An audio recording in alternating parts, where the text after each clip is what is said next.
जय जिनेंद्र।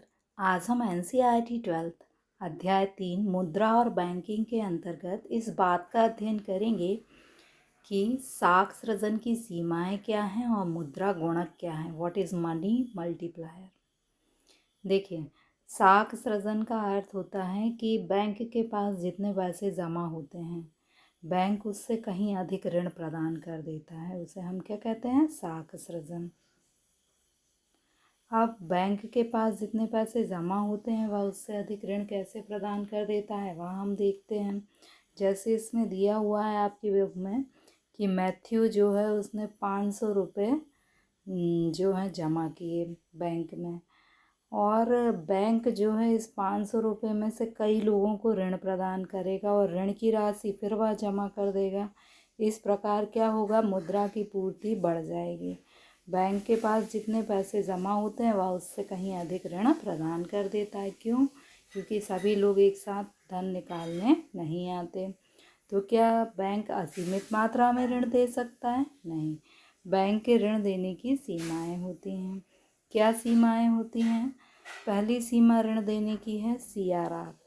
सीआरआर क्या होता है, यह एग्ज़ाम में पूछा जाता है। तो सीआरआर क्या है कि आप जितनी भी राशि बैंक में जमा करते हैं उसका एक निश्चित प्रतिशत बैंक को आरक्षित के रूप में नकद रखना पड़ता है। यानी यदि आपने 100 रुपये बैंक में जमा किए और सीआरआर यानी रिज़र्व बैंक ने तय किया कि जितने भी पैसे जमा होंगे उसका 20% आपको अपने कोष में रखना होगा, तो 100 का 20% कितना होगा, 20 रुपये। यानी 100 में से 20 को आप माइनस करके 80 रुपये का ऋण आप दे सकते हैं। अब एक और सीमा है बैंक के ऋण देने की, वह सीमा है एसएलआर। अब ये एसएलआर क्या होता है, इसे बोलते हैं वैधानिक तरलता अनुपात। इसका फुल फॉर्म पूछा जाता है। सीआरआर का फुल फॉर्म है नकद कोष अनुपात और एसएलआर का फुल फॉर्म है वैधानिक तरलता अनुपात।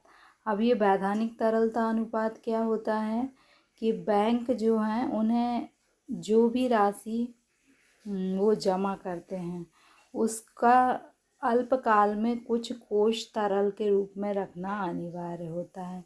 यानी यदि आपने बैंक में 100 रुपये जमा किए तो उसका कुछ प्रतिशत यदि हम मान लेते हैं कि वह 10% है, तो 10% राशि बैंक अपने पास कोष के रूप में रखेगी और बाकी ऋण के रूप में दे देगी।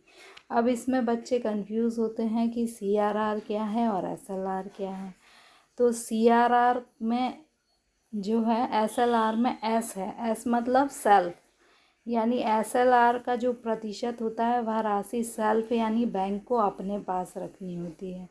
और सीआरआर में 2 बार आर आ रहा है, यानी जो भी प्रतिशत सीआरआर का तय होता है वह राशि बैंक को रिज़र्व बैंक के पास रखनी पड़ती है, इसके बाद वह ऋण प्रदान कर सकता है। इसे हम एक एग्ज़ाम्पल के रूप में देखते हैं। जैसे मान लीजिए कि आपने 100 रुपये बैंक में जमा किए।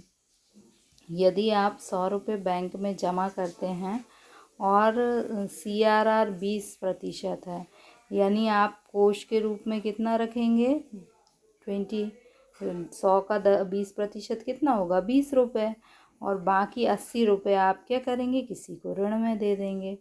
अब जो राशि आप ऋण के रूप में देते हैं वह राशि क्या आपको नकद के रूप में मिलती है? नहीं। बैंक क्या करती है कि उतनी राशि आपके खाते में जमा कर देती है। यानी पहले बैंक के पास 100 रुपये जमा थे, मान लीजिए ए ने 100 रुपये जमा किए और बी ने ऋण लिया 80 रुपये का, यानी अब बैंक की कुल जमा कितनी हो गई, 100 धन 80 यानी 180। अब 180 का भी बैंक 20% ऋण दे सकती है, तो 180 का 20% क्या होगा, 36। अब 180 में से हम 36 माइनस करेंगे तो 64 क्या हो जाएंगे, पुनः किसी को ऋण दे दिया जाएगा। इस प्रकार यदि यह प्रक्रिया चलती रहेगी, आगे ऋण देते जाएंगे और जमा राशि को फिर प्लस करके और कोष में रख लेंगे 20% और यह ऋण प्रदान कर दिया जाएगा, तो अंत में क्या होगा कि बैंक के पास कुल जमा 500 होगी, कोष में 100 रुपये होंगे और बैंक ने 400 रुपये के ऋण दिए होंगे। देखिए इसको बैंक अपने चिट्ठे में कैसे बताती है। बैंक के पास आस्तियाँ यानी संपत्ति होती हैं, देनदारी यानी बैंक को किसी को पैसा देना होता है। अब यहाँ हमने देखा कि प्रारंभ में एक व्यक्ति ने 100 रुपये जमा किए थे, है ना।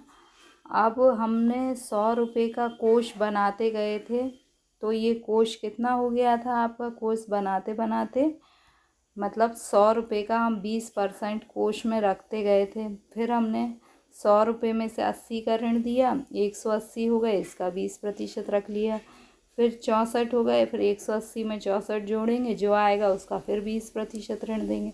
इस प्रकार हमारे कोष में कितनी राशि जमा हो गई थी, 100, और हमने ऋण कितने दे दिए थे, 400, और बैंक की कुल जमा कितनी हो गई थी, 500। अब इसे हम चिट्ठे में लिखेंगे, फिर से देखते हैं। चिट्ठे में हम क्या लिखेंगे कि कोष हैं हमारे 100 रुपये के, ऋण हमने दे दिया 400 रुपये का, और योग हो गया इन दोनों का 500। अब जमा कितनी हो गई बैंक के पास, 500 रुपये कुल जमा है, क्योंकि 100 रुपये तो ए ने जमा किए थे और 400 रुपये बैंक ने ऋण दे देकर जमा कर लिए। इस प्रकार चिट्ठे के दोनों पक्षों का योग जो है वो बराबर हो जाएगा। अब ये जो है मुद्रा गुणक के द्वारा कितनी मुद्रा का सृजन किया जा सकता है, यह हम इस फॉर्मूले से देखेंगे।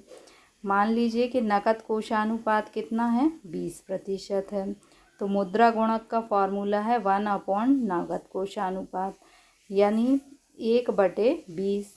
1/20 को हम यदि सॉल्व करेंगे तो 20 बटे कितना हो जाएगा, 100। 0 से 0 कट जाएगी और ये आपका हो जाएगा 0.5, 0.2। अगर हम 1 को भाग देंगे 0.2 से तो हमारा कितना आ जाएगा, 5 आ जाएगा। अब यह 5 आपको क्या बताता है मुद्रा गुणक, कि यदि 100 रुपये जमा होंगे तो आप कितने रुपए की मुद्रा का सृजन कर सकते हैं, 100 गुणित 5 यानी आप 500 रुपये की मुद्रा का सृजन कर सकते हैं।